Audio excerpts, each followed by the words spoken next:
In the land of grills, welcome back. We got a brand new grill today. This is from Char-Griller, our friends at Char-Griller. This is the Kinggriller, and this is called the Gambler.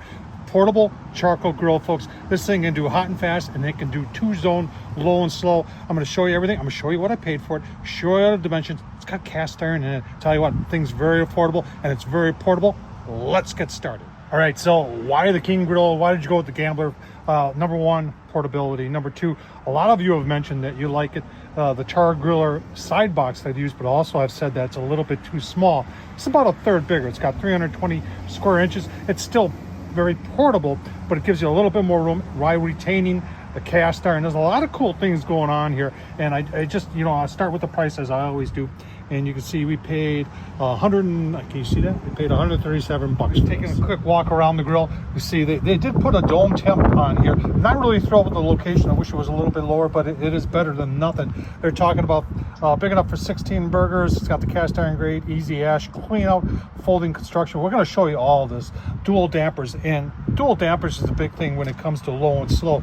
You can see we've got one down here on the low side, and then I would dedicate this side, this half, to low and slow indirect cooking, and then you've got your other grate up high. So what happens is you've got the heat, you've got the air coming down, going underneath your charcoal with the smoke, and then coming up through the top, and that's a perfect setup. Now there is another temp gauge over here. Tom Horsman at YouTube did add that. You're looking at the gray stuff. I did add you know, some high temp fabric in there just to get a better seal.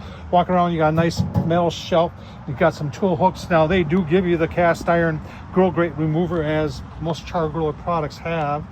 In the back, nothing really special there. If you're wondering what that bar is, that's to keep it from tipping over when you're storing it. So they've thought of everything on the Kinggriller here. Let's take a look at the inside. It's portable. They have a latch, and I really like that latch because it helps to hold the lid tighter when you are doing the low and slow cooks on it. Now on the inside, you've got a typical barrel construction here. You've got 2 cast iron grates.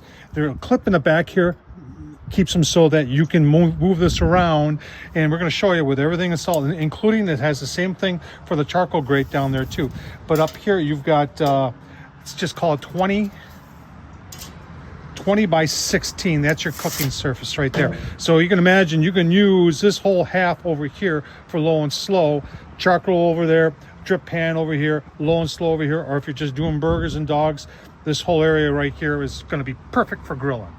Now on the inside, there's some differences from the Chargriller side box, where it's got that door that goes out, which I like for taking out the charcoal and all that, but it also gives you another door, another opening to let air in and that, and not get a good seal. So you've got your charcoal grate right here. You put your charcoal on top of there, the ash goes on top of there, and then this just slides to the center position, and you would just pull it out, obviously once it's cooled, to dump out your charcoal. And then to keep it portable, it all locks back in there just like that. Let's try putting it down and give you a look. To make it portable, the first thing you do is you're going to flip it up. Remember, you're going to do this without any charcoal in it, nothing hot like that, and you just flip it up like that. It pretty much stays just like that, all by itself. Now on the underside, you can see where that hooks in right there, and then this is going to be a latch right there. So what we're going to do is we're just going to unhook this like this. Let that fall down like that. Watch out for my head. And go like this. And then on this side, I don't know if you can see that. And let's make sure you can see that. All right, so then there's your latch. And your latch goes just like that. And then you're golden, and it'll stand up. Like if you want to stand it in your garage or something like that, stand up right against the wall just like that. I think it's pretty simple, super to do, and it's like I said, if I can do it, so can you.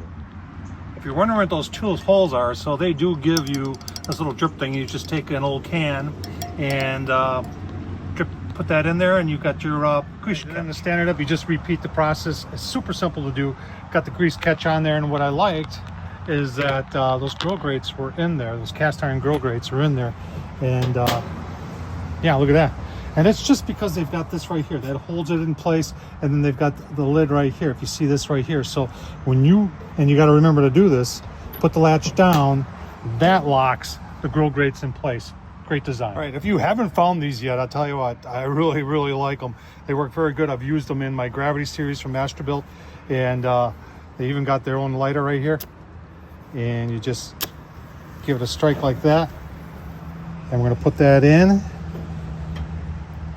We got just blue bag Kingsford here today, folks. Nothing fancy. And then we're just gonna stack our charcoal around it. And that's gonna get it. That's gonna get them started. Just like that.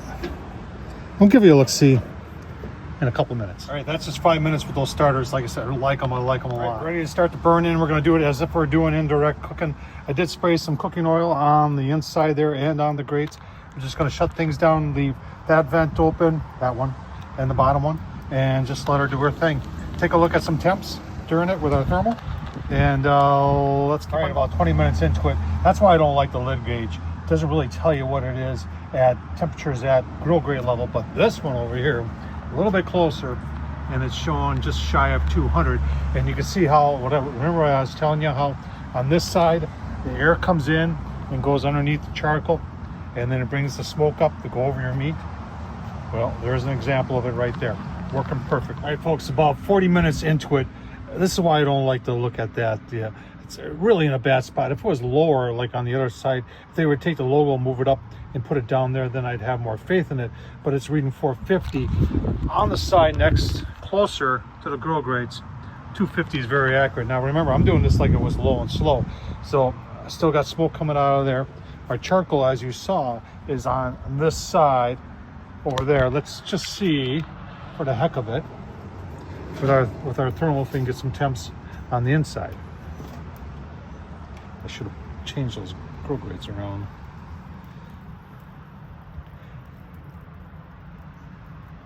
Yeah, I'm not getting, well, it looks like, yeah, 280, 290, somewhere in there. So doing a really nice job. Remember, I got both of them wide open, and this is just for the burn-in. And we're gonna keep on going on the burn-in, but you keep on watching Tom Horsman at YouTube, and we'll probably be doing a low and slow here real soon. I'll tell you what, come back with my final thoughts. All right, folks, been about an hour and a half. What you saw is, first of all, I'm using Kingsford, and I'm not gonna use the good orange bag B&B on something I'm just doing a burn-in on. Temps are starting to come down, and I think we're running out of charcoal, that's okay. We did our burn-in. Yeah, you can see right there. And we're just about done. Final thoughts, a couple things. I really like the design of this grill. I like the way the legs fold in and out. Portability, the price, the fact that it's got cast iron grates, great. I love that a lot. A couple things I didn't like was assembly. You know, and I guess there's some consideration to be made for a better price. There was close to an hour of assembly just to put this together. A lot of screws, nuts. Everything fit though, and everything was perfect. There was no real issues. I got an issue where they put the grease strip on this tray, because remember, air comes in there, comes out over here with the smoke. So your indirect side's always going to be over here. They put that over the hot side. I don't know why they would do that. If anything, I would have put it in the center, or I would have put it over there. Other than that, I can't wait to cook on it. I think it's gonna be a great grill. Great addition to the Land of Grills. Tom Horsman at YouTube, you got one of these? I'll tell you what, I think it's gonna be a winner. Thanks for watching, folks.